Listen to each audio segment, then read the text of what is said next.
नमस्कार, आप देख रहे हैं खबरों की गंगोत्री, साथ में आपके शिखा ठाकुर। प्रधानमंत्री नरेंद्र मोदी के आगामी 26 फरवरी को शीतकालीन यात्रा कार्यक्रम को लेकर हर्षिल और मुखबा क्षेत्र में तैयारियां इस समय जोरों पर है। प्रधानमंत्री के स्वागत के लिए मुखबा गांव का कायाकल्प किया जा रहा है। साथ ही सड़कों, पैदल रास्तों को दुरुस्त करने और पार्किंग निर्माण का काम भी युद्ध स्तर पर हो रहा है। इसी कड़ी में आज सीएम पुष्कर सिंह धामी उत्तरकाशी के दौरे पर रहे। मुख्यमंत्री धामी ने प्रधानमंत्री मोदी के प्रस्तावित हर्षिल दौरे से पहले तैयारियों का निरीक्षण किया। इसके साथ ही अधिकारियों के साथ उन्होंने समीक्षा बैठक भी की और आवश्यक व्यवस्थाओं को सुनिश्चित करने के निर्देश दिए। पीएम मोदी के आगमन को लेकर सीएम धामी ने कहा कि पीएम मोदी के स्वागत के लिए सभी तैयारियां पूरी कर ली गई हैं। इसके बाद शीतकालीन यात्रा शुरू होगी।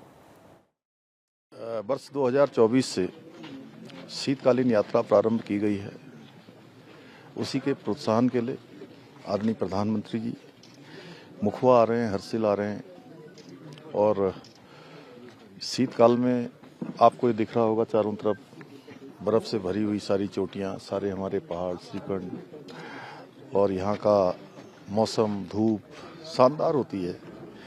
आदरणीय प्रधानमंत्री जी के स्वागत के लिए यहाँ पर सभी तैयारियां पूरी कर ली गई हैं और मौसम विभाग अनुमति देगा तो निश्चित रूप से प्रधानमंत्री जी का यहाँ पर प्रवास होगा और उनके प्रवास के बाद ये हमारी शीतकालीन यात्रा पूरे देश के अंदर और विश्व के अंदर जाएगी। अब आदरणीय प्रधानमंत्री जी मुखबा आएंगे, माँ गंगा के इस धाम पर आएंगे तो निश्चित रूप से हमारे इस यात्रा को पंख लगेंगे। पूरे विश्व में यात्रा जाएगी। श्रद्धालु, तीर्थयात्री, पर्यटक बड़ी संख्या में आएंगे।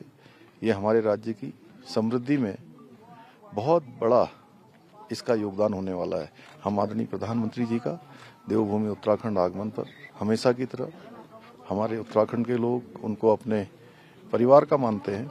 उनके स्वागत के लिए तैयार हैं। पूरा उत्तराखंड तैयार है, पूरा मुखबा तैयार है, हर्षिल तैयार है, उत्तरकाशी के लोग तैयार हैं।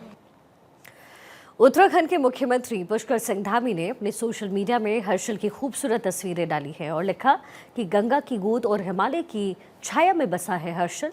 देवभूमि उत्तराखंड के कण कण में देव है और मां आदिशक्ति का स्नेह जहां की मिट्टी और जल को और पवित्र बनाता है। अद्भुत नैसर्गिक सौंदर्य से परिपूर्ण हर्षिल हमारी विरासत को संजोए हुए है। देवभूमि के प्रत्येक क्षेत्र का भ्रमण अत्यंत आत्मीयतापूर्ण अनुभूति प्रदान करता है।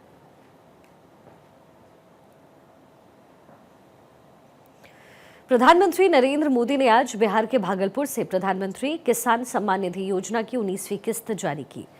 डीबीटी के माध्यम से इस किस्त को किसानों के बैंक खाते में हस्तांतरित किया गया। इस अवसर पर देहरादून के सरखेत गांव मालदेवता में कार्यक्रम का सीधा प्रसारण हुआ। कार्यक्रम में पहुंचे राज्य के कृषि मंत्री गणेश जोशी ने प्रधानमंत्री नरेंद्र मोदी का आभार जताते हुए कहा कि प्रदेश के 8,21,097 किसानों को 181 करोड़ रुपए की धनराशि जारी की गई है। किसान हमारा अन्नदाता है और हमारा ये मानना है और किसान मजबूत होगा तो परिवार मजबूत होगा, देश मजबूत होगा। इसलिए लगातार हमारी चाहे दिल्ली की सरकार हो, चाहे प्रदेश की पुष्कर सिंह धामी की सरकार हो, किसानों के लिए काम कर रही है। वहीं इस कार्यक्रम में कृषि मंत्री ने कृषि कार्यों को सुगम बनाने के लिए स्वयं सहायता समूह को चेक भी वितरित किए हैं। सहायता चेक प्राप्त होने पर महिला स्वयं सहायता समूह की महिलाओं ने सरकार का आभार व्यक्त किया। तरफ से हमें कृषि यंत्र मिले हैं जिनसे कि हमें कार्य करने में, अपने कृषि कार्य करने में बहुत सारी सुविधाएं मिल रही है और हमें वहां से आटा चक्की, ट्रैक्टर, ये सारी सुविधाएं मिलती है। उत्तराखंड बीजेपी ने संगठन चुनाव प्रक्रिया के अंतर्गत प्रदेश में मंडल अध्यक्षों के चयन की घोषणा की है। पार्टी के प्रदेश चुनाव अधिकारी खजान दास के अनुमोदन और विधानसभा पर्यवेक्षकों की सहमति के बाद नामों की ये सूची तैयार हुई। पार्टी संगठनात्मक जिलों के चुनाव अधिकारियों द्वारा जनपदवार मंडल अध्यक्षों के नाम की ये अधिकृत सूची जारी की गई।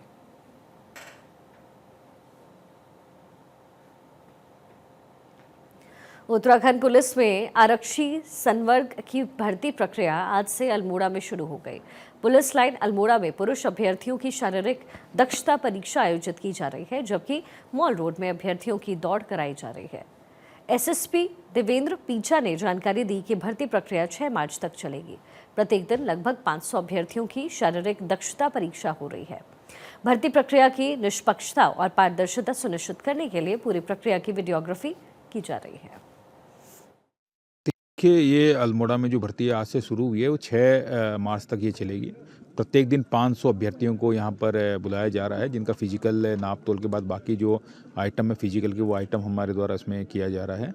और पूरी जो वीडियोग्राफी जो पूरा इवेंट है वो सब वीडियोग्राफी के अंडर में हो रहा है, तो इसमें कोई इफ एंड बट की बात ही नहीं है। जो चीज़ें सब सामने, बच्चों से साइन भी यहाँ पर हम बाद मार्क्स में करवा रहे हैं, तो सब कुछ पारदर्शिता के साथ में यहाँ पर हम लोग यहाँ पर भर्ती कर रहे हैं।